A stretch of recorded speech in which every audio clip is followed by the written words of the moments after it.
And now, the Business of Government Hour. Welcome to the Business of Government Hour. I'm Michael Keegan, your host and managing editor of the Business of Government magazine. The Bureau of the Fiscal Service within the U.S. Department of Treasury was formed by combining the Financial Management Service, FMS, and the Bureau of the Public Debt, BPD, which finances government operations, accounted for the resulting public debt, and provided financial and administrative services to federal agencies. The Financial Management Service supplied central payments and collections and deposit services for the federal government, overseeing a daily cash flow of over $89 billion, and prepared the financial statements of the federal government. How does the Fiscal Service transform the way the federal government manages its financials? What is the Fiscal Service doing to promote the financial integrity and operational efficiency of the federal government? How is it strengthening its financial management processes to realize efficiency, better transparency, and dependable accountability? We will explore these questions and so much more with our very special guest, Dave Lebryk, Commissioner of the Bureau of the Fiscal Service within the U.S. Department of the Treasury. Dave, welcome back to the show. It's great to have you. Thank you for having me. It's nice to be here. Also joining our conversation from IBM is Roxanne Ulrich. Roxanne, as always, welcome. Thanks, Michael. It's great to be here. Dave, before we delve into specific initiatives and discuss in more detail the creation of your organization, I'd like to understand its current mission.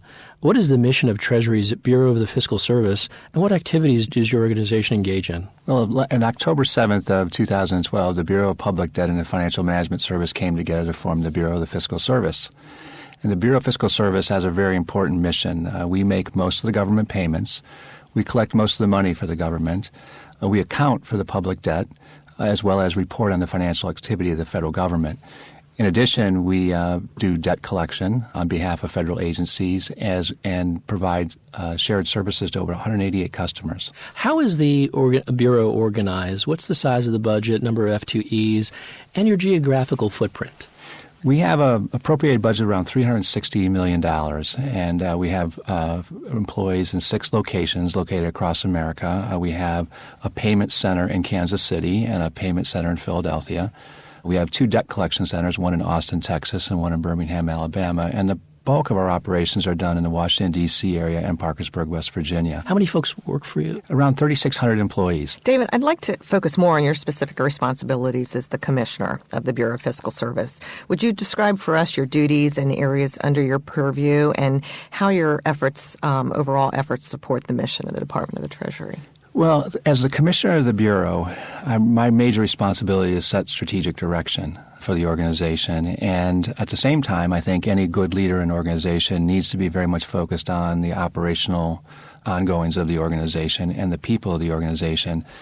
So for me, I probably spend a fair amount of my time on the strategic, setting the direction for the organization, establishing the priorities, but also making sure that we're delivering on these very important functions that we do on a daily basis. You know, I mentioned the number of payments that we make, and every month we make payments to around roughly 80 million people, and these are people who are relying on their Social Security payments or their veterans payments, and we call them lifeline payments. And so it's very important that those payments get made every month, on time, every time, and we take great pride in that. And I think as we look at across the Bureau, we also do things like financing the federal operations. So last year we conducted over 238 auctions, raising $8.1 trillion. And so when you see things like the number of Treasury securities that have been issued, or you see that payments have been made, or you see things reported on the federal deficit, that's all information that's coming from our Bureau. And it was really apparent during the government shutdown how really critical we are, not only to the functioning of the government, but also the functioning of the economy as a whole. Because if we're not doing these things like raising the money to finance the government operations, collecting the money, or making those payments, it has a significant impact on the economy. So, Dave, regarding your duties and responsibilities, what are your 3 top challenges that you face in your current role, and how have you sought to address them? Well, I think that there are a number of challenges that I think we as a Bureau face that are being faced across government. I think it's fair to say that budgets are going to remain tight for the foreseeable future. I think that demographics are changing significantly with the aging of the workforce. I also think that technology is evolving very rapidly, and our Bureau really is at the forefront of many of those things. And I'll give you an example. I mentioned the important payments that we make. About 3 years ago, we started an initiative called the All Electronic Initiative, and at that time, roughly 80% of all payments were being made electronically. Well, today, close to 98% of those benefit payments are being made electronically. And that's had a significant operational impact on the organization. We were producing close to 200 million checks a year. This current year, we're estimating we're going to probably produce about 80 million checks. So we went through a process where we had to actually close payment facilities.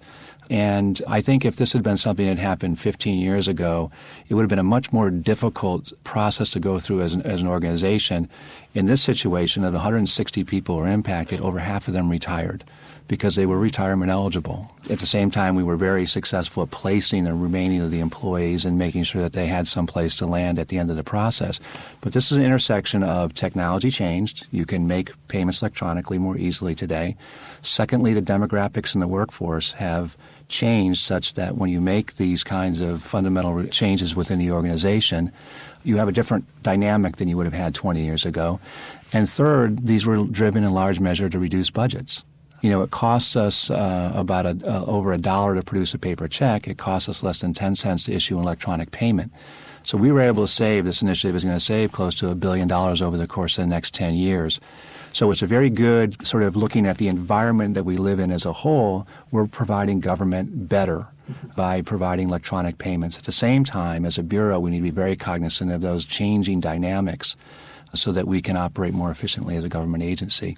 So I think that's one of the real issues and that's one of the examples I would give in looking strategically about where we need to be as an organization going forward and spending our time really thinking about those things carefully in advance of the significant